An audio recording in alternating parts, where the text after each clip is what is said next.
Parce que quand on parle de la prière, on est en train de parler des fondamentaux. Parce que la prière, c'est la respiration de la nouvelle création. La prière, c'est le secret. C'est le secret de la vie chrétienne. La différence, c'est vraiment la prière. On a vu que le secret du ministère de Jésus, c'était sa vie de prière. Tout se passe dans la vie de prière, dans la qualité de la vie de prière, dans la qualité de l'intimité avec la personne du Saint-Esprit. Dis à quelqu'un, la clé, c'est la vie de prière.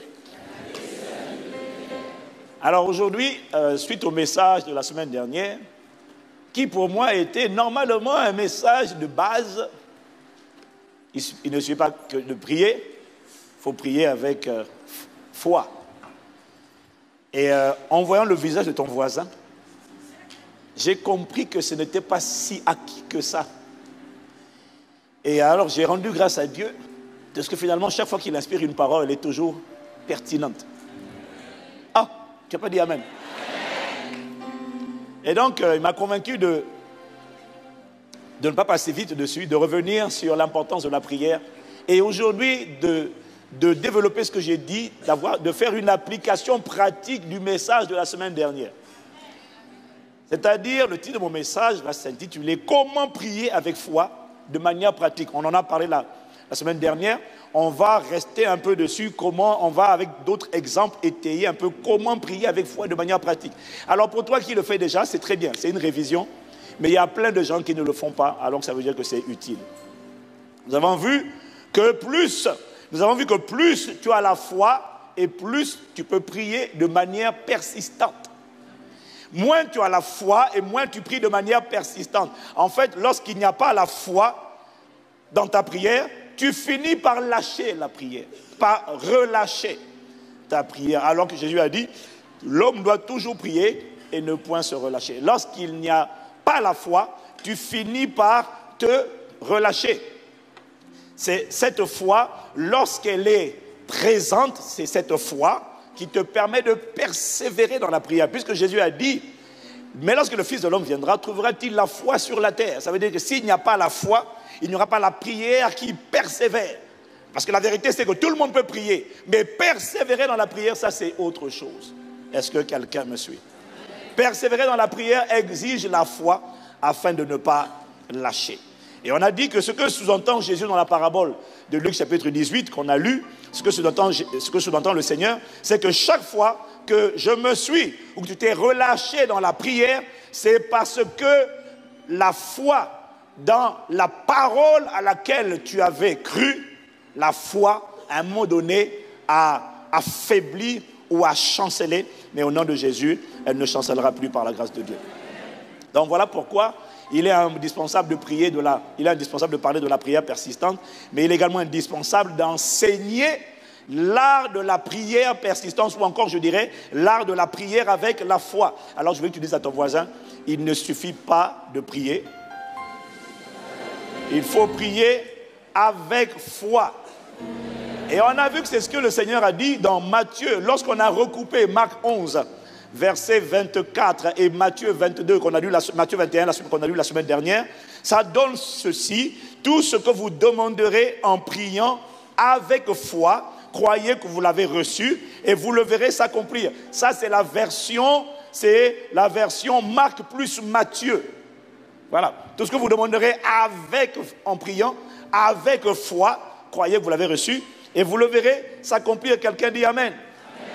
On a vu que sans la foi, Dieu ne prend pas plaisir. Il faut que celui qui s'approche de Dieu croit que Dieu existe et que Dieu récompense, Dieu exauce, Dieu rémunère. Donc à partir d'aujourd'hui, c'est fini. On a fini tous avec les prières où on dit seulement, si quelqu'un m'entend là-haut, qu'il exauce. Terminé. Maintenant, on s'approche du trône de la grâce avec assurance, convaincu que Dieu entend et Dieu exauce ma prière. Quelqu'un me dit Amen. Nous avons dit que prier avec foi, c'est prier en s'appuyant sur le « il est écrit ». Et là, la semaine dernière, j'ai vu, pas toi, le visage de ton voisin et était choqué. Parce que soudainement, tout à coup, brusquement, ton voisin, pas toi, on sait que tu pries parfait. Mais ton voisin s'est souvenu de nombre de fois où il prie seulement pour dire « au nom de Jésus, j'arrache », sans jamais dire « il est écrit ». Et parfois même, d'ailleurs, tu dois savoir, hein, Satan n'obéit qu'à la puissance, c'est vrai, dis Amen. Il ne cède que face à la puissance, mais Satan ne s'éloigne aussi que face à la puissance associée à la parole. Parce qu'il s'est éloigné de Jésus lorsqu'il était fatigué d'entendre Jésus dire « il est écrit, il est écrit, il est écrit ». Parce qu'il est écrit, il est écrit, il est écrit. Ça veut dire taille en pièces, taille en pièces, taille en pièces, puisque la parole est une épée. Puisque la parole est un marteau. Donc quand tu dis il est écrit, tu dis, toi tu dis de ta bouche, il est écrit, le démon là, lui il entend coq. Coq. C'est ça, il est écrit. Tu tailles, tu cognes. Dis amen si tu me suis. Là, il dit, Jérémie 23, verset 29, il dit, ma parole n'était pas comme un feu dévorant, ma parole n'était pas comme un marteau qui fait éclater le roc. Quelqu'un dit amen encore. Donc, on a dit que prier avec foi, c'est prier en s'appuyant sur ce que Dieu a dit, sur le « il est écrit » ou encore sur le « Seigneur, tu as dit dans ta parole ». C'est ça, prier avec foi. Mais attention, je précise une chose, c'est que prier avec foi, ce n'est pas citer « il est écrit » parce qu'on a mémorisé « il est écrit » par cœur. Non, non, non, non, non. Il faut préciser. Prier avec foi, c'est prier avec le « il est écrit ». Mais pas « il est écrit » seulement. C'est le « il est écrit » auquel on a cru. Autrement dit, prier avec foi, ce n'est pas réciter la parole. Parce que tu peux prier, réciter les versets bibliques sans la foi. Je n'ai pas entendu ton amen. Prier avec foi, c'est prier sur la base de « il est écrit », mais comment vient cette foi?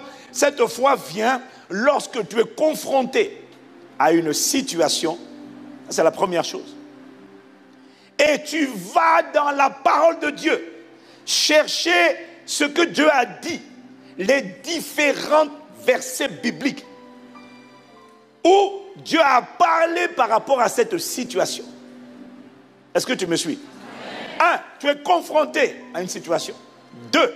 Tu vas sonder, fouiller les passages qui parlent de cette situation. 3. Ces passages-là, tu les lis, tu les relis, tu les relis, tu les avales, tu les ressors, tu les avales, tu les ressors, tu les rumines, tu les passes en boucle toute la journée, toute la semaine, tu médites dessus. En priant, tu cogites dessus parce que tu as un problème et tu prends la parole et tu ne fixes pas le problème, tu fixes la parole et tu pries en esprit et tu pries par l'intelligence et tu attends que Dieu te parle. Tu attends que Dieu te parle. Tu continues de prier et tu fixes la parole. Tu zoomes sur la parole. Il ne s'agit pas seulement de mémoriser. À un moment donné, tu vas mémoriser. Parce qu'à force de zoomer, tu finis par mémoriser.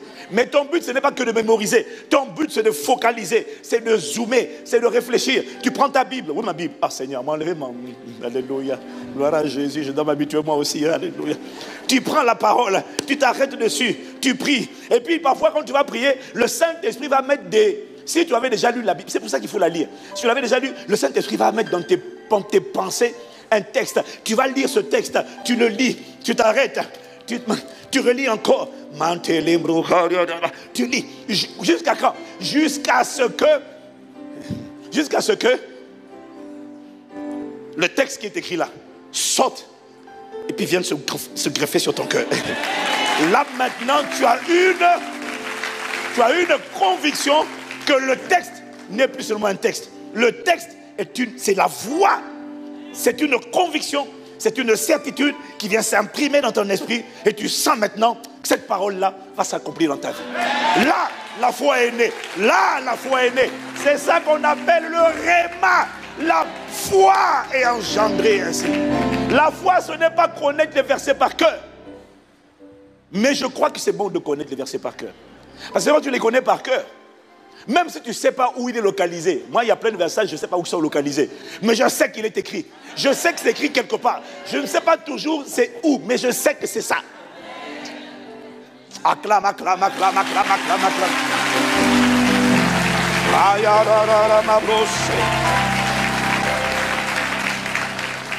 Oh, quelqu'un me dit amen.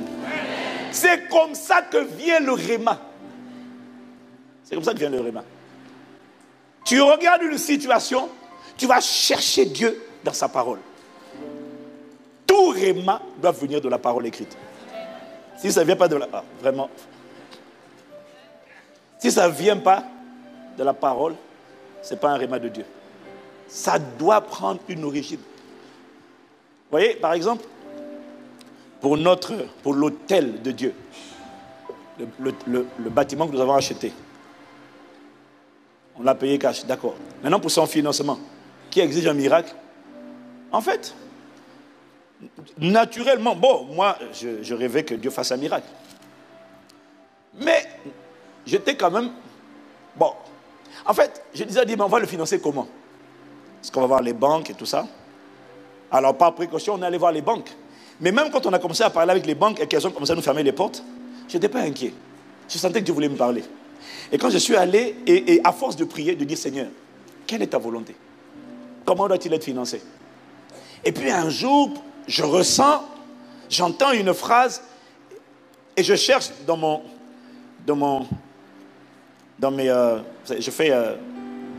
je cherche la phrase. Donc si tu as un téléphone portable, tu peux aller dans le moteur de recherche, parce que parfois tu te rappelles de la phrase, pas du verset. Mais tu cherches la phrase. Il dit, parle à mon peuple. Et donc, il m'a emmené dans Exode chapitre, que je vous avais partagé. Il m'a emmené dans Exode. Je vais te dire comment vient le réma. Exode chapitre 11, versets 2 à 3. Et puis là, il met dans mon cœur ce passage, parle au peuple. Il commence directement par, parle au peuple. Pour que chacun demande à son voisin, chacune à sa voisine, des vases d'argent et des vases d'or. L'Éternel fit trouver grâce au peuple. L'Éternel fait trouver grâce au peuple aux yeux des Égyptiens. Il me dit, arrête-toi là. Et puis, je reçois cette conviction, parle au peuple. Dis-lui que chacun aille demander. Allez demander des vases, allez. Et c'est ce que je suis venu vous dire. J'ai dit, allons. Toi, tu emmènes, et va demander aux autres d'emmener. Et puis après, il me donne Exode chapitre 12, au verset 35 à 36. Exode 12, verset 35 à 36. Et là, il me dit, les enfants d'Israël, voilà ce qui est écrit, firent ce que Moïse avait dit. Donc, ils ont obéi. Et ils demandèrent aux Égyptiens des vases d'argent, des vases d'or et des vêtements. L'Éternel fit trouver grâce au peuple aux yeux des Égyptiens qui se rendirent à leur demande. Et donc là, je reçois la conviction que lorsqu'on va se lever nous-mêmes, on va se lever, on va aller parler aux Égyptiens, les Égyptiens vont faire ce que Dieu a ordonné. Ça veut dire que même des incroyants vont donner. Et ainsi, ça sera un miracle. Et c'est ce qui va s'accomplir.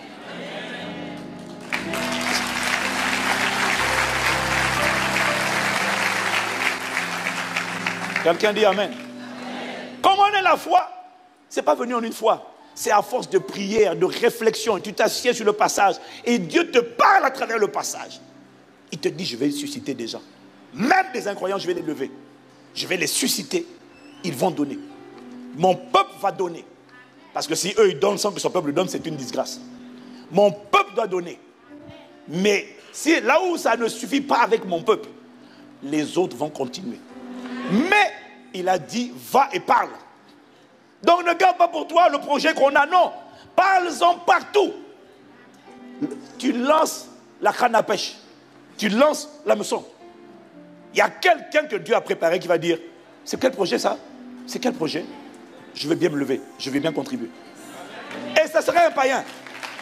Ne cherche pas que les chrétiens, ça sera un inconverti. Quelqu'un à qui Dieu a fait du bien, qui a envie de dire merci à Dieu pour le bien qu'il lui a fait. Dis Amen. Ça, c'est ce que j'ai reçu. C'est pour ça que quand les banques disent non, il y a une banque qui était très intéressée, elle croyait à notre projet. Il n'y a pas longtemps, il y a quelque chose. Elle croyait grave au projet. Elle dit non. Le directeur d'agence, très emballé, très enthousiaste, il dit non, ça va passer. Parce que on est quand même, Impact Centre Chrétien est quand même bien géré financièrement. Vraiment, béni Dieu. Il y a beaucoup d'intégrité. Et on est bien géré. Et ils ont dit non, mais c'est solide, c'est sérieux, c'est consistant et tout ça. C'est pas compliqué là-bas. Là-bas, c'est sérieux. Et donc, c'est passé en commission. Et puis la commission a dit non. Ah, c'est vrai que mais c'est une église. Et la directrice était découragée. Je lui ai dit, ça veut dire que le plan de Dieu continue. Parce que la vérité, c'est que moi, je prie toujours pour dire, Seigneur, pas la volonté des hommes, ta volonté. Donc quand les portes se ferment, ça, je dis, Seigneur, merci. Parce que la vérité, c'est que tu as dit demander afin que votre joie soit parfaite. Moi, ma joie parfaite, c'est quelque chose qui me dépasse. C'est quand tu m'as épaté. Là, c'est ma joie parfaite. Quand tu as fait ce que personne n'a fait. Il y a une chanson là. Only you can do. No. What? C'est quoi les paroles? Only you can do. C'est quoi? What no man can do. Jehovah, oh, only you can do. C'est le chant que je vais chanter quand ça va se manifester. Jehovah, yeah, only you can do. Oh, no, what? Donnez-moi les paroles. Ah, only you can do. Hein? What no man can do. Jehovah, hey. Je dirais, c'est toi qui l'as fait. Tu chantes tellement faux, vraiment. Bon, pas que tu chantes faux, tu chantes décalé. Acclamons le nom du Seigneur. Alléluia. Dis à ton voisin, il ne suffit pas de prier. Il faut prier avec foi. Et quand Dieu t'a donné la parole, là, tu la gardes. Et c'est ce que je fais. Quel que soit ce qu'on me dit, je garde la parole. J'ai dit, Dieu a dit que ça sera financé. Ça sera financé. Je témoignerai. Nous témoignerons. Nous témoignerons. Donc maintenant, c'est moi qui console les banquiers bien disposés qui ont été rejetés par leur commission. J'ai dit, monsieur les banquiers, calmez-vous. Dieu a un plan. Je refuse de m'inquiéter. Parce que là, on a commencé. Mais je refuse de m'inquiéter. I refuse to fear.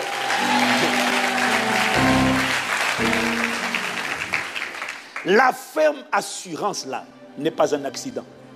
C'est pour ça que je vous ai dit que la foi se travaille. La foi se construit. La foi s'affermit. Comment? En passant du temps dans la parole, dans la prière, en faisant un effort pour écarter certaines distractions et focaliser sur la parole, parce que c'est la foi qui va te construire. C'est ta foi qui va déterminer ton futur. C'est ta foi qui déterminera jusqu'où tu iras dans la vie, et je te vois aller loin au nom de Jésus. Alors vous savez bien aimé, déjà depuis l'Ancien Testament et même dans le Nouveau Testament, les gens, le peuple de Dieu, priaient déjà avec foi, c'est-à-dire en s'appuyant sur les Écritures. Je vais vous donner quelques exemples qui le prouvent. Dans 1 Chronique 17, verset 23, regardez, les gens priaient avec foi. Dans l'Ancien Testament, on priait déjà avec foi, c'est-à-dire en s'appuyant sur la parole. Maintenant, ô Éternel, que la parole que tu as prononcée sur ton serviteur et sur sa maison subsiste éternellement et agit selon ta parole. Regardez comment il priait. Et agit selon ta parole. Psaume 119, verset 25. Mon âme est attachée à la poussière. Rends-moi la vie selon ta... S'il dit rends-moi la vie selon ta parole, ça veut dire que Dieu lui avait dit dans sa parole qu'il allait lui donner la vie. Oh, je n'ai pas entendu toi-même. Il y a quelqu'un, prie avec la parole. Psaume 119, verset 170. Que ma supplication arrive jusqu'à toi. Délivre-moi selon ta promesse. Ça veut dire que Dieu lui avait promis de le délivrer. Il rappelle à Dieu, délivre-moi. Mais il ne dit pas à Dieu, délivre-moi. Non. Il dit à Dieu, délivre-moi selon ta promesse. Dès que Dieu a dit ça, dès que Dieu entend ça, Dieu dit, ah oui, c'est vrai, je me suis engagé.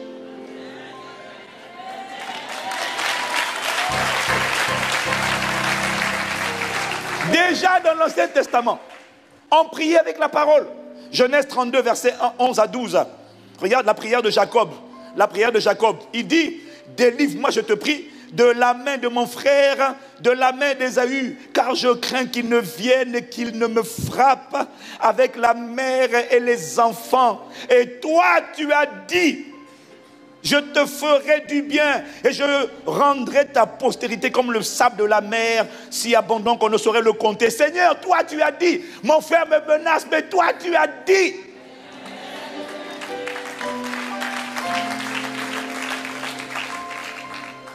Un roi chapitre 8 verset 25. 1 roi 8 verset 25.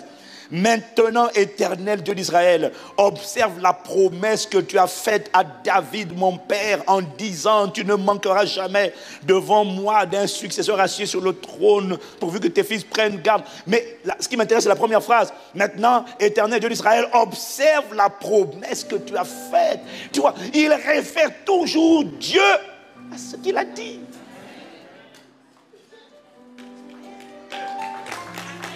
Actes chapitre 4. Verset 25 à 30. Je vais lire juste le verset 24, 25, puis je vais continuer au verset 29. Actes chapitre 4, verset 24. Lorsqu'ils l'eurent entendu, ils élevèrent à Dieu la voix tous ensemble. Et ils dirent, Seigneur, toi qui as fait le ciel et la terre, la mer et tout ce qui s'y trouve, c'est toi qui as dit par le Saint-Esprit, par la bouche de notre Père, ton serviteur David. Pourquoi ce tumulte parmi les nations et ces vaines pensées parmi les peuples? Au verset 29, il continue en disant, et maintenant, Seigneur, sur la base de ce qu'il vient de dire, et maintenant, Seigneur, vois leurs menaces et donne à tes serviteurs d'annoncer ta parole avec une pleine assurance en étendant ta main pour qu'ils se fassent des miracles, des prodiges, des guérisons par le nom de ton saint serviteur, Jésus. Mais ils disent, Seigneur, c'est toi qui as dit par le Saint-Esprit. La prière avec foi. Ce n'est pas une prière qui parle comme ça. C'est une prière qui s'appuie sur ce que Dieu a dit. Et le Saint-Esprit m'a dit, reviens sur ça avec des applications pratiques. Amen. Amen. Dis encore Amen. Amen. Il rappelait à Dieu sa parole. Et il faut que nous, qui sommes nés de nouveau, aujourd'hui, dans la nouvelle dispensation, nous soyons conscients de ce que toutes les promesses de Dieu, dans l'ancien... Parce que, tu vois, j'ai parlé de ça la semaine dernière, mais il y en a qui ne comprennent pas. Toutes les promesses de Dieu à son peuple, dans l'Ancien Testament, te concernent et me concernent. Elles s'appliquent à toi et à moi. Pourquoi? Parce que tout ce que Dieu a promis dans l'Ancien Testament n'était que le résultat de la bénédiction d'Abraham. C'est-à-dire que ça a commencé avec Abraham. Ça n'a même pas commencé avec Moïse. Ça n'a pas commencé avec le peuple d'Israël. Ça a commencé avec Abraham. Israël a bénéficié de la bénédiction d'Abraham. Dis Amen. Amen. Maintenant, que dit la parole? Galates 3, verset 13 à 14 te dit que Christ nous a rachetés de la malédiction de la loi, étant devenu malédiction pour nous. Car il est écrit, maudit est quiconque est pendu au bois, afin que la bénédiction d'Abraham eût pour les païens son accomplissement en Jésus-Christ et que nous ressuscitions par la foi l'Esprit qui avait été promis. Qu'est-ce qu'il est en train de dire ici? Il est en train de dire ici que tous ceux qui sont nés de nouveau, ceux qui sont en Christ, bénéficient de l'extension de la bénédiction d'Abraham. Donc, toutes les promesses que Dieu a faites à Israël, qui n'étaient que la conséquence de ce que Dieu avait promis à Abraham, a été étendue jusqu'à toi et moi. Donc, toutes les promesses dans l'Ancien Testament s'appliquent à toi et moi.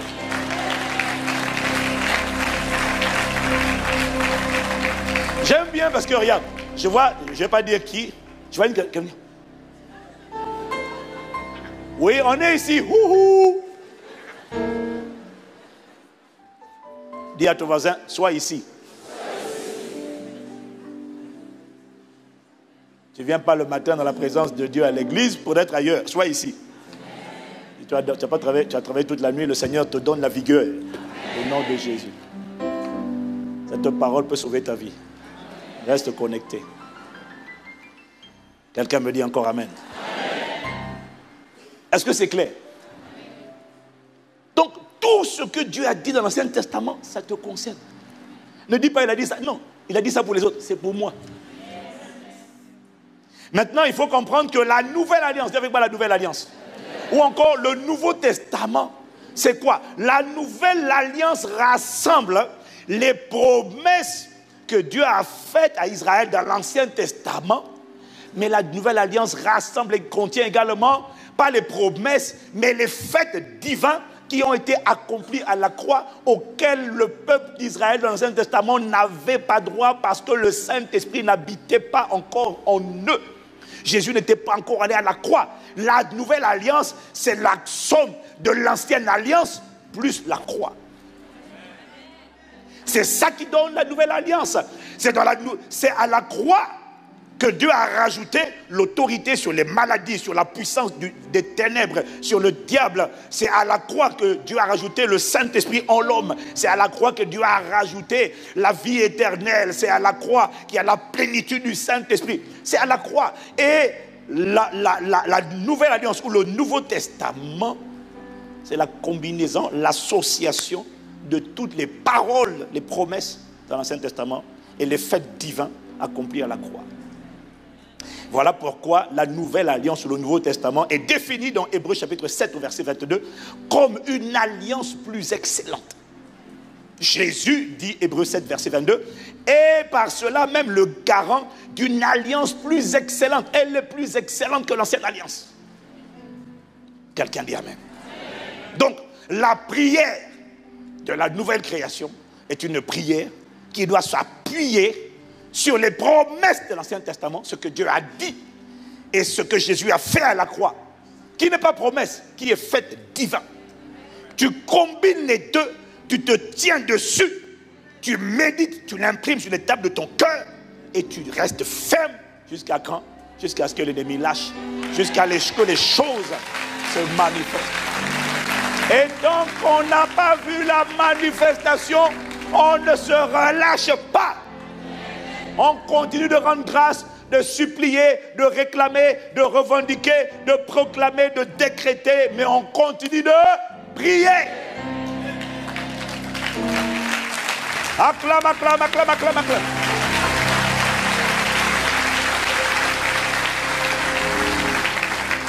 Quelqu'un me dit encore Amen. Amen. Voyez-vous, en matière d'assurance, pour toi-même, il y a une nette différence entre le fait de prier et de dire « Seigneur, protège mon voyage. Au nom de Jésus, Amen. » Ça, c'est la prière. Mais c'est différent de dire « Seigneur, tu as dit dans ta parole. » Quand tu pries, non, tu n'es pas obligé de citer le verset. Parce que c'est comme si tu veux impressionner Dieu. « Seigneur, tu as dit... » Non, tu peux le dire. Mais ce qui compte, c'est ce que Dieu a dit. Ce n'est pas où tu l'as localisé dans les airs. Ça, c'est pour toi, pour ton instruction, pour pouvoir le retrouver. Dire Seigneur, protège mon voyage, c'est différent de dire Seigneur, tu as dit dans ta parole, le Seigneur gardera ton départ et ton arrivée dès maintenant et à jamais. Tu as dit dans ta parole que tu me conduis dans le sentier de la justice à cause de ton nom. Tu as dit dans ta parole, et ça en fait, bon, si tu veux savoir, c'est écrit, mais en fait à l'écran vous pourriez le mettre pendant que je cite. Donc c'était le psaume 121 au verset 8, c'était le psaume 121 au verset 8, psaume 23 au verset 3, et le psaume 35 au verset 5, il dit, recommande ton sort à l'Éternel, mets en lui ta confiance et il agira. Donc comment tu pries? Tu dis, Seigneur, tu as dit dans ta parole, le Seigneur gardera mon départ et mon arrivée dès maintenant et à jamais. Seigneur, tu as dit aussi dans ta parole, recommande ton sort à l'Éternel, mets en lui ta confiance et il agira. Voilà pourquoi je te recommande ce voyage, je te recommande mes choix, je te recommande le chemin de mes enfants, je te recommande et je mets en toi ma confiance et je compte sur toi pour agir et tendre ta main et protéger au nom de Jésus. J'ai ainsi prié. Amen. Dis-moi Amen. Est-ce que tu as vu la différence que ça fait? D'appuyer sur la parole, ça fait toute la différence. Même pour toi-même. Pourquoi? Qu'est-ce que ça fait de s'appuyer sur la parole? Le Saint-Esprit m'a dit, regarde 1 Jean chapitre 5 au verset 14. Dis avec moi sa parole. Dis avec moi sa volonté. Sa parole révèle sa volonté. Dis Amen. Amen. Regarde ce qu'il dit dans 1 Jean 5, versets 14 à 15. Il dit, nous avons auprès de lui cette assurance que si nous demandons quelque chose selon sa volonté, donc selon sa parole, il nous écoute. Et nous savons que s'il nous écoute, quelque chose que nous demandions, nous savons que nous possédons la chose que nous lui avons demandée. Qu'est-ce que Jean est en train de dire ici? Jean te dit que chaque fois que tu pries, appuyé sur sa parole et donc sa volonté, tu as de l'assurance. Et dès quand on prie comme ça, on a de l'assurance. Pourquoi? Parce qu'on ne parle pas avec nos propres paroles. on est conscient de ce que Dieu veille sur sa parole pour l'exécuter. Quand on dit à Dieu, tu as dit dans ta parole, Dieu dit, aïe, aïe, aïe, aïe, je suis engagé, je suis intègre. Il vient de me rappeler ce que je dis. Je ne peux pas rester les bras croisés. Ça prendra le temps que ça prendra, mais c'est obligé de se manifester si je ne me relâche pas. Mais je n'ai pas entendu ton amen. Dis avec moi, Seigneur, tu as dit dans ta parole. C'est comme ça que tu dois prier. Tu as dit dans ta parole. Et dans tous les domaines de la vie, tu as dit quelque chose. Trouve ce qu'il a dit. Dis-lui ce qu'il a dit. Il a dit, je veille pas sur ta prière, sur ma parole à moi pour l'exécuter. Waouh. C'est simple, hein? Vous savez ça là, ce sont des fondamentaux. Mais j'ai compris qu'on doit revenir sur les fondamentaux. Quelqu'un dit amen. Il dit, nous avons, c'est ça, hein? Nous avons produit cette assurance. Oh, rappelle-toi, qu'est-ce que c'est que la foi? La foi, c'est la ferme assurance des choses qu'on espère. C'est la ferme assurance. S'il n'y a pas une parole que Dieu a dite sur laquelle tu t'appuies, tu n'as pas la ferme assurance. Tu as juste l'espérance. Mais quand tu t'appuies sur Dieu, tu as la ferme assurance. Et ça change ta manière de prier. Il y a une manière, il y a une différence entre prier et dire « Je réclame la guérison de cette maladie au nom de Jésus. » Tu as prié. C'est bien. Maladie sort de mon corps au nom de Jésus. Formidable. Mais la maladie aussi a une voix. Hein. Il dit, mais pourquoi je vais partir? Pourquoi tu me dis de sortir? Parce que tu n'es pas gentil. Tu tues. Tu es un meurtrier. Il dit, oui, c'est mon job. Tu vas lui dire quoi? Et comment tu vas venir avec Dieu? Tu viens devant Dieu, pardon. Comment tu viens devant Dieu? Tu vois? Tu dois t'appuyer sur la parole. Tu dois t'appuyer sur la parole. Il y a une différence entre dire, Seigneur, je réclame la guérison de mon corps, et puis citer différents passages des Écritures. Psaume 103, verset 3. Deutéronome 7, verset 15. On va aller dans l'ordre. Mais c'est parce que je voulais faire la phrase pour toi.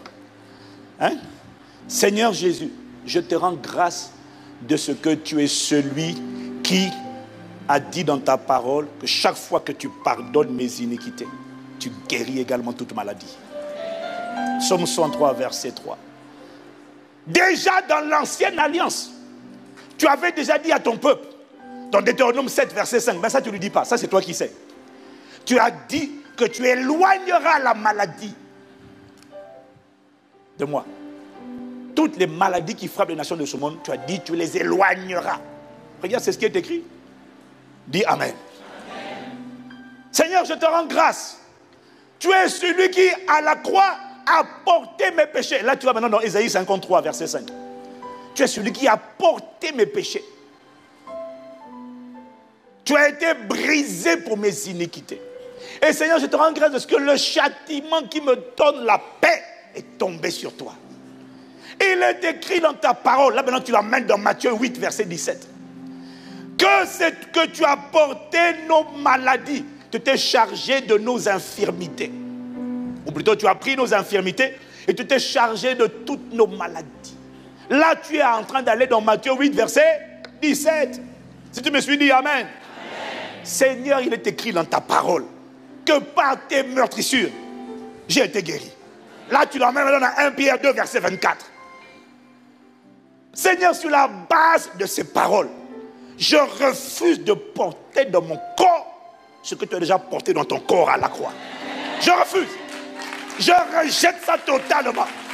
Ça part quand ça part, mais je ne mourrai pas de maladie. Je refuse parce que tu as porté ça à la croix. Et en plus, il est écrit dans ta parole qu'il n'y a plus. Là maintenant, tu vas dans Romains 8, verset 1. Il n'y a désormais plus de condamnation pour ceux qui sont en Christ. Et qui marchent non selon la chair. En fait, il faut lire second révisé. Cette partie-là est dans le texte original grec. On l'a enlevé dans le second. Qui marchent non selon la chair, mais selon l'esprit. En effet, la loi de l'esprit de vie en Christ Jésus m'a affranchi de la loi du péché et de la mort. Et il est écrit dans Romains 8, verset 11. Si l'esprit de celui qui a ressuscité Christ Jésus d'entre les morts habite en moi, il est écrit, celui qui a ressuscité Christ d'entre les morts, c'est-à-dire Dieu le Père, rendra la vie à mon corps mortel par le Saint-Esprit qui habite en moi. Ça, c'est ce qui est écrit. Par conséquent, sur la base de cette parole, je rejette toute maladie, infirmité, et je réclame la manifestation du ministère de l'esprit de vie dans mon corps. Marche en moi, patrouille en moi, de la tête aux pieds, au nom de Jésus. Marche à l'intérieur de moi. Tu as dit, un des rôles du Saint-Esprit, c'est de redonner la vie à mon corps mortel. Saint-Esprit, je compte sur toi. Je reçois ta vie. Et si tu as pris la Sainte Seine pendant ce temps-là, ou en même temps, tu déclares et tu décrètes que la Sainte Seine, tu as compris que c'est une transfusion sanguine. Tu as mangé la chair et le corps de Christ. Quand tu manges la chair et le corps de Christ, tu déclares et tu décrètes. Seigneur, merci de ce que quand je bois ce sang, je déclare et je décrète que la même manière dont la vie éternelle agissait dans le corps de Jésus, elle agit dans mon corps aujourd'hui au nom de Jésus. La vie qui a immunisé Jésus immunise mon corps. Parce que les globules rouges de Jésus sont rentrés dans mon corps. Quand j'ai bu le sang, les globules blancs, les gendarmes du corps de Jésus sont les gendarmes de mon corps. Quand j'ai bu le sang, les plaquettes de Jésus, ceux qui opèrent la cicatrisation, sont les plaquettes de mon corps. Oh, c'est comme ça que tu pries par la foi. Dis-moi amen.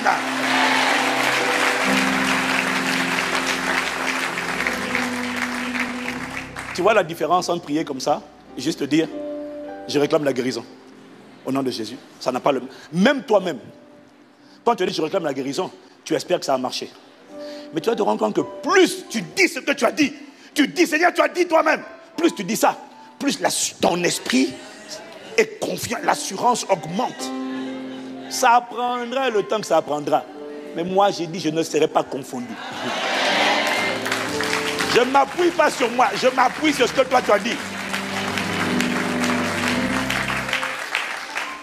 C'est toi qui es engagé, ce n'est pas moi, Seigneur. Tu es engagé par la parole que je viens de prononcer. Ah, si tu me suis, acclame, acclame, acclame, acclame, acclame.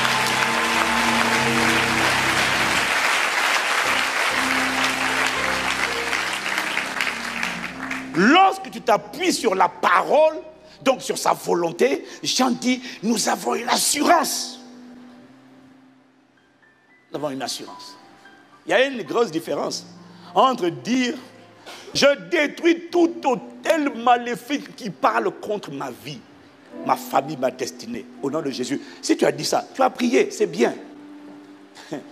Mais l'autel va dire, tu me parles au nom de, en qualité de qui? De quoi? Au nom de quoi? C'est quoi? Sur quoi tu t'appuies? Même toi-même là, quand tu dis ça, c'est bien. Mais tant que tu n'as pas ajouté la parole, tu n'as pas cette ferme assurance. Tu as cette espérance, mais tu n'as pas cette ferme assurance. Tu as prié, mais tu n'as pas prié avec foi. Est-ce que quelqu'un me suit? La foi dit, toi-même tu as dit. Tu peux faire. C'est pas mauvais, c'est la prière. Mais nous, on veut aller dans la dimension des gens qui prient avec foi. Parce qu'on veut prier la prière persistante. Dis encore amen. Au lieu de dire, je détruis tout autel, toute puissance de sorcellerie, tout autel maléfique qui parle contre ma vie. Il y a une différence entre prier comme ça et dire commencer. Et là maintenant tu vas d'abord dans Nombre 23, verset 23. Il est écrit, l'enchantement ne peut rien contre Jacob, ni la divination contre Israël. Ça c'est number one. Dis amen. Ensuite tu vas dans Colossiens 2, verset 14 à 15. Il est écrit, il a effacé l'acte dont les ordonnances nous condamnaient et qui subsistaient contre nous. Même si tu oublies un mot, ce n'est pas grave. Ce qui compte, le plus important, ce n'est pas de le connaître littéralement par cœur. Parce qu'en plus, il y a différentes versions. Tu peux citer le français courant. Ce qui est important, c'est d'avoir compris ce passage. Il a effacé l'acte dont les ordonnances subsistaient contre qui nous condamnaient et dans les... Ah, c'est même moi aussi, je suis en train d'embrouiller. Il a effacé... C'est toi qui m'en... Il a effacé l'acte dont les ordonnances nous condamnaient et qui subsistait contre nous. Il a détruit à la croix. Il a dépouillé les autorités et les dominations. Il les a publiquement livrées en spectacle en triomphant d'elles par la croix. Ça, c'est ce qui est écrit. Troisièmement, il est écrit, Ésaïe 8, verset 10. Formez des projets et ils seront anéantis. Donner des ordres, ça veut dire quoi? Ouvrez la bouche, prononcer des incantations, lancer des sortilèges, dites ce que vous voulez. Ils sont sans effet. Pourquoi? Parce que Dieu est avec nous. Et enfin, je conclue avec Ésaïe 54, verset 15 et le verset 17. Regarde ce que Dieu dit. Dieu a dit, Seigneur, tu as dit. Ça, tu venais de dire, Seigneur, tu as dit former des projets. Ils seront anéantis. Donner des ordres. Ils sont sans effet. Parce que tu es avec nous. Seigneur, il est écrit dans ta parole. Verset 15. Si l'on forme des complots, Dieu dit, ça ne viendra pas de moi.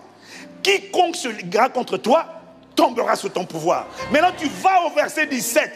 Toute âme forgée contre toi sera sans effet.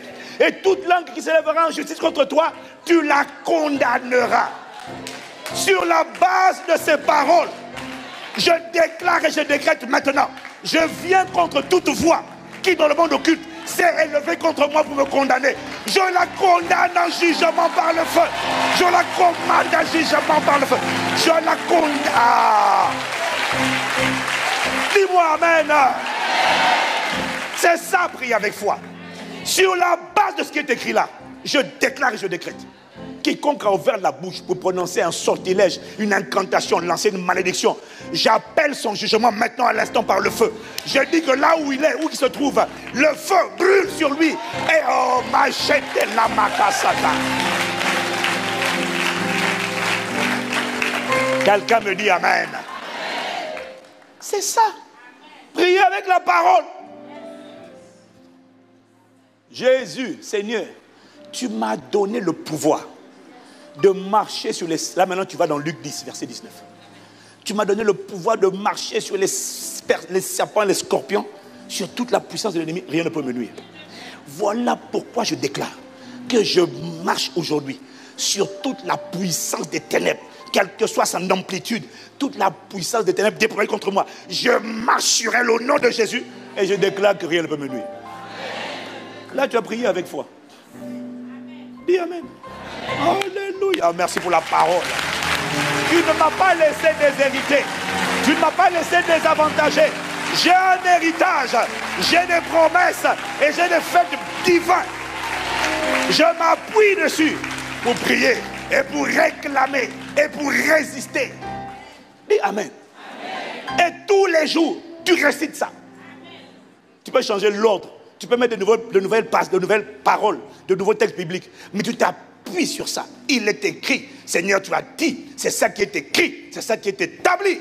Et je m'appuie sur ça pour dire au nom de Jésus, voilà. Amen.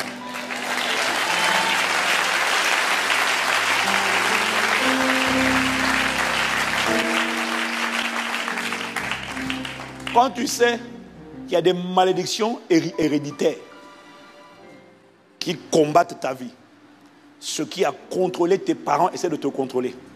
Bien sûr que Christ a racheté de la malédiction de la loi. Christ l'a détruit. Christ a brisé le pouvoir de la malédiction à la croix. Dis amen. Amen. Mais ce n'est pas automatiquement manifesté dans ta vie. Tu dois te l'approprier par la proclamation. De toute façon, Jésus a tout accompli. Il n'y a rien qui va faire. Le péché, c'est fini. Mais pourquoi tu luttes encore? Tu luttes. Donc ça veut dire que ce n'est pas parce qu'il a fait que c'est manifesté chez toi. On s'approprie l'héritage par la parole. Quelqu'un dit amen. Alors, il y a une différence entre dire je brise toute malédiction héréditaire qui voulait contrôler ou affecter ma vie. Tu peux dire ça. Là, tu as prié. Mais tu n'as pas prié avec foi. Tu n'as pas prié avec foi. Tu as prié avec foi lorsque tu as associé la parole. Lorsque tu as commencé par Seigneur, il est écrit dans ta parole. Christ nous a racheté de la malédiction de la loi. Étant devenu malédiction pour nous à la croix, selon qu'il est écrit, maudit et soit quiconque est pendu au bois, afin que la bénédiction d'Abraham use pour nous son accomplissement en Jésus-Christ. Est-ce que quelqu'un me suit? Si tu me suis, tu dis Amen. Le but, ce n'est pas de le réciter texto. Le but, c'est de comprendre, pas l'écrit, mais l'esprit, et de dire à Dieu ce qu'il a dit. Est-ce que quelqu'un me suit? Seigneur, ta parole déclare que Christ nous a rachetés. Tu vois qu'il y a une malédiction, il y a une maladie héréditaire, une malédiction héréditaire, des schémas héréditaires. Combat-les! Ne dis pas je suis né de nouveau, c'est fini. Oh, fight, combat! Là où il y a une malédiction, il y a des démons. Il y a des alliances. Tu dois annuler ça. Comment? Tu pries avec la parole. Il est écrit. Christ nous a racheté de la malédiction de la loi. Ça c'est number one. Deuxièmement, il est écrit. Si quelqu'un est en Christ, 2 Corinthiens 5, 17, il est une nouvelle création. Les choses anciennes sont passées. Voici toutes choses sont devenues nouvelles. Tout en moi, tout ce qui me concerne est neuf. Il est écrit dans Jean 1, versets 10 à 12. À ceux qui l'ont reçu, en parlant de Jésus-Christ, la parole. À ceux qui ont cru en son nom. À tous ceux qui l'ont reçu, à tous ceux qui ont cru en son nom. La parole a donné le pouvoir de devenir enfants de Dieu. Lesquels sont nés ni de la volonté de la chair, ni de l'homme, ni du sang. Verset 13, il faut continuer. Mais ils sont nés de Dieu. Quelqu'un dit Amen? Ça veut dire quoi? Quand tu as reçu Jésus, il dit, Jean dit, tu n'es plus né de la volonté de ton Père, tu n'es plus né du sang, tu n'es plus né de la chair, tu es né de Dieu, tu es le petit frère de Jésus. Ton arbre généalogique qui disait Ivan, fils de Michel, Michel, fils de Jean, c'est terminé. C'est Ivan, fils de Dieu, petit frère de Jésus. Voilà, c'est ma généalogie. C'est ma généalogie. C'est ma généalogie. Sur la base de ces paroles, je renonce à tout lien de sang qui m'unissait. Tu dois arrêter de dire, je suis mon... Tu dois pas célébrer les liens de sang. Tu dois renoncer. Mon père reste mon père, ma mère reste ma mère, je les honore. Mais je sais que je ne suis plus né d'eux. Je suis né du Saint-Esprit. Je renonce à tout lien de sang qui m'unissait à mon père, qui m'unissait à ma mère. Et je déclare, je ne suis plus né de mon père, je ne suis plus né de ma mère. Je suis né de Dieu, le Saint-Esprit, exactement comme Jésus. Ça, c'est number one. Number two, premièrement, je renonce. Deuxièmement, je révoque. Ça veut dire, je révoque, j'annule toute malédiction. Malédiction, c'est quoi? C'est mal dire, des paroles. Toute parole qui a été prononcée par mes ancêtres et qui avait affecté ma destinée, toute alliance qui avait été scellée par eux, qui avait affecté ma destinée, je l'annule au nom de Jésus. Je ne suis plus né d'eux, je suis une nouvelle création. Je suis né de Dieu, le Saint-Esprit, j'ai été racheté par le sang de Jésus. Les choses anciennes sont passées, voici toutes choses sont devenues.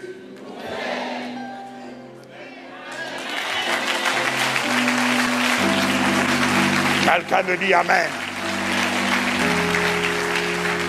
Donc désormais, les malédictions qui avaient contrôlé ma famille, qui avaient contrôlé la trajectoire de ma famille ne me contrôleront plus. Je vous annule au nom de Jésus. Et les démons qui étaient passés par ces tuyaux de malédiction, par ces paroles-là, les démons qui étaient de la même manière que les anges agissent sur la parole, les démons agissent aussi sur les alliances, sur les paroles, sur les malédictions. Les anges, quand Dieu a parlé, les anges exécutent. Quand les parents ont livré les enfants, les démons ont exécuté. Tous les démons qui étaient rentrés par ces paroles de malédiction et qui s'étaient cramponnés à ma vie, je dis, je vous réprime, je vous taille en pièces, je vous consume par le feu. Au nom de Jésus, vous dégagez de ma vie et vous quittez également mon sang, vous quittez mon ADN, vous quittez totalement au nom de Jésus. Si on m'a dit c'est héréditaire, tu dis je renonce, j'ai été régénéré par la parole vivante et permanente de Dieu. Il y a des nouveaux gènes à l'intérieur de moi, il y a un nouveau sang qui circule dans mes veines. Proclame la parole. Quelqu'un me dit Amen. Voilà. C'est là où tu dis que tout désordre dans mon système sanguin, dans mon système respiratoire, dans mon système immunitaire soit réprimé. Je déclare et je décrète qu'il y a un seul sang circule dans mes veines. C'est le sang de la rédemption. C'est le sang qui m'a racheté. Une seule vie irrigue mon être. C'est la vie éternelle. C'est la vie de Jésus. Que toute autre vie soit détruite. Pasteur Ivan, il faut faire ça jusqu'à quand? Tu es calme. Tu es dans la parole. Tu proclames cette parole tous les jours. Un coup tu déclares, un coup tu rends grâce, un coup tu supplies, un coup tu réclames, mais tu ne cesses pas de prier avec la parole tant que tu n'as pas vu la manifestation.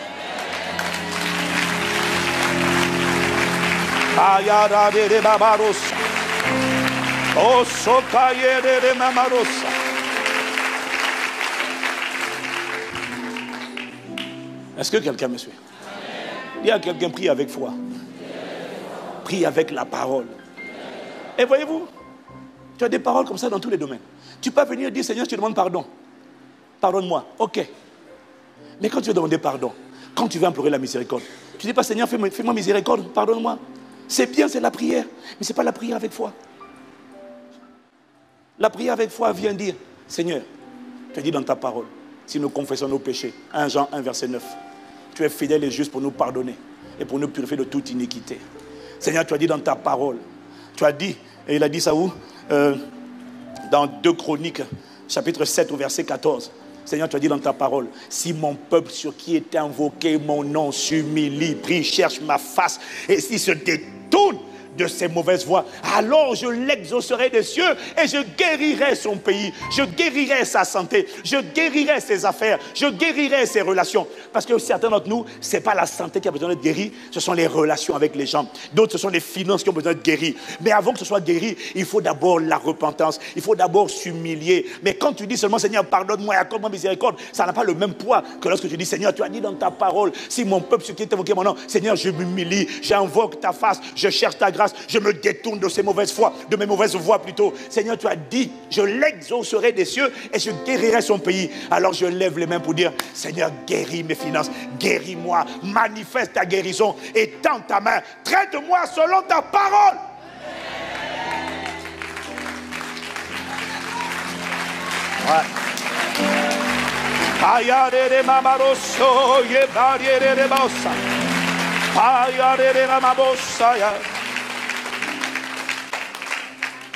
Dis à quelqu'un, prie avec la parole. Si tu comprends mieux la subtilité, lève la main.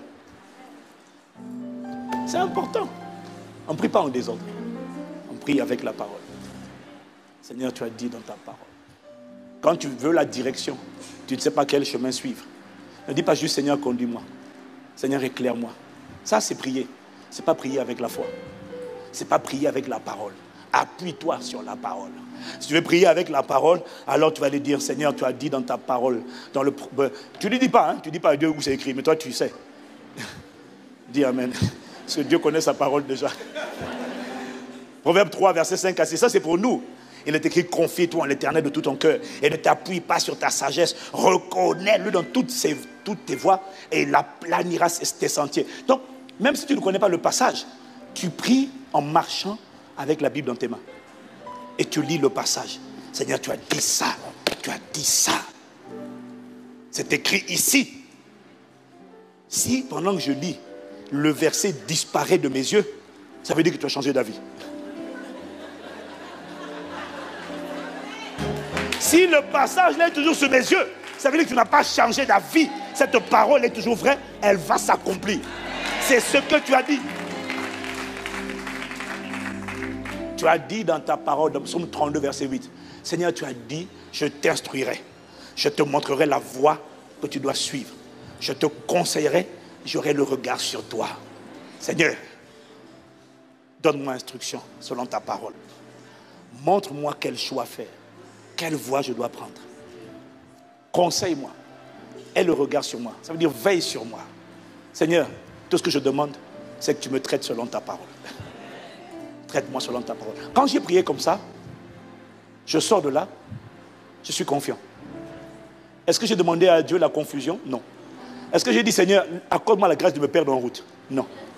Il dit, Seigneur, tu as dit dans ta parole, je t'instruirai. Je compte sur toi pour m'instruire. Moi, je ne sais rien.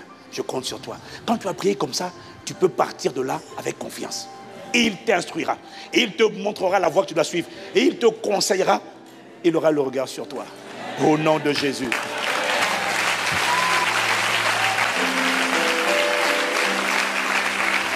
Acclame, acclame, acclame, acclame, acclame, acclame, acclame, acclame, acclame.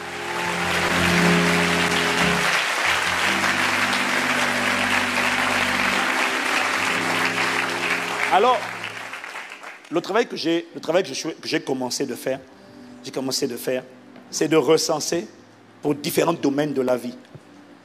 Comment prier face à la peur, face au rejet, face à la culpabilité, face à la stérilité. Comment prier pour la protection. Comment prier contre l'esprit d'impudicité. Avec la parole. On ne dit pas esprit d'impudicité, je te chasse. Ça, ce n'est pas prier avec la parole. Tu dois lui dire, il est écrit. Je vais d'abord te dire ce qui est écrit. Avant de te dire sur la base de ce qui est écrit, je te déclare et je te décrète. Tu quittes ma vie. Il faut prier avec la parole. Je suis en train de faire ce travail. Je ne sais pas comment je vais vous le mettre. Est-ce que je vais le mettre dans le prochain livre que je suis en train de préparer, qui va sortir d'ici quelques semaines? Est-ce que je vais le... En tout cas, je vais faire vite. Je vais te donner ça. Tu vas t'appuyer dessus. Il faut prier avec la parole.